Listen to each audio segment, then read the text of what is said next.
On today's House of Takes, we are jumping in the hot tub time machine and heading back to the year 1986 as we find Michael Jordan dropping 63 points against the Boston Celtics in a historical playoff game. Let's send it over to Pat O'Brien of CBS Sports for a pre-game interview. Just listen to how Pat O'Brien talks about the Boston Celtic fans actually giving Michael Jordan an ovation. I just find that unbelievably hard to believe. Thank you, Dick. Michael just got a nice round of applause here. The question is, can one man beat the Lakers, or do you need a more diversified attack today? Well, we're playing the Boston Celtics, Pat, but I think it's going to be more of a five-man game, and we really have to play a complete basketball game. I don't think one man can beat the Boston Celtics. It's hard to imagine that 6 weeks ago you were sitting on the bench.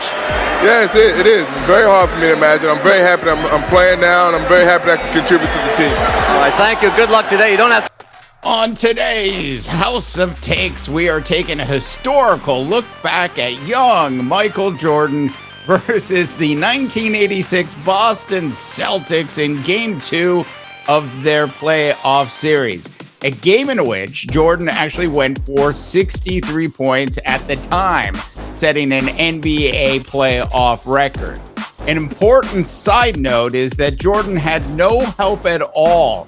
It was really Jordan versus the Celtics.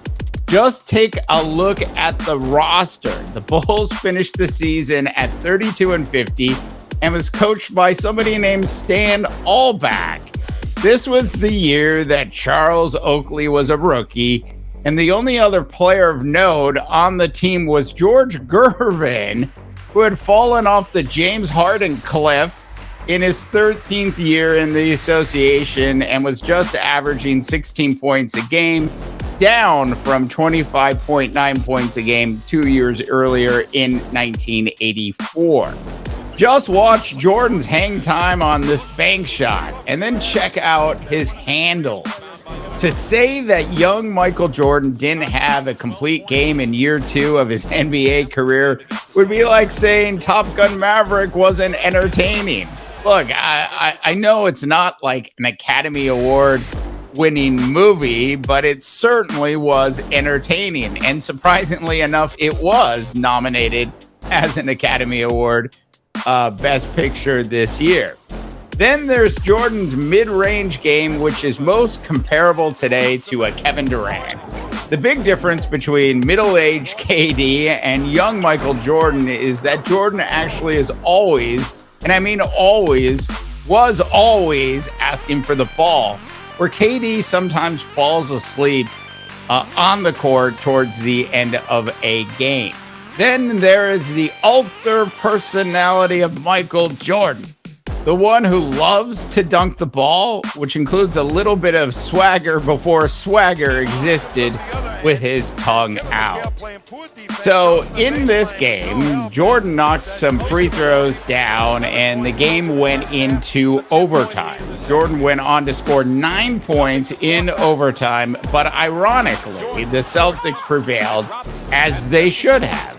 You have to remember, at the time, the Celtics were loaded with a bunch of Hall of Fame players and then Danny Ainge. Their Hall of Fame players included Robert Parish, Kevin Mchale, Dennis Johnson, Bill Walton, and of course, Larry Bird.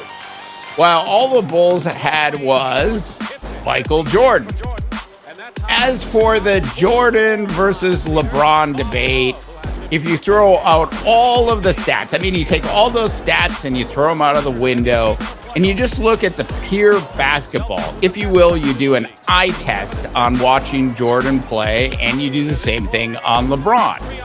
There really should be little debate that Jordan was, at the very least, way more entertaining than LeBron James has ever been.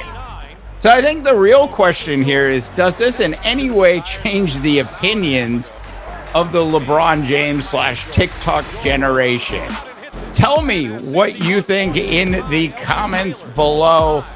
I am Dave DeBaugh. Thanks so much for tuning in to House of Takes. If you haven't had a chance, this is groveling part, to subscribe to the show, please go ahead and subscribe to the show. And of course, like this video. For the House of Takes, I am Dave DeBaugh, wishing you all a tremendous rest of your sports viewing day. Victory for the Boston Celtics to take a 2-0 lead.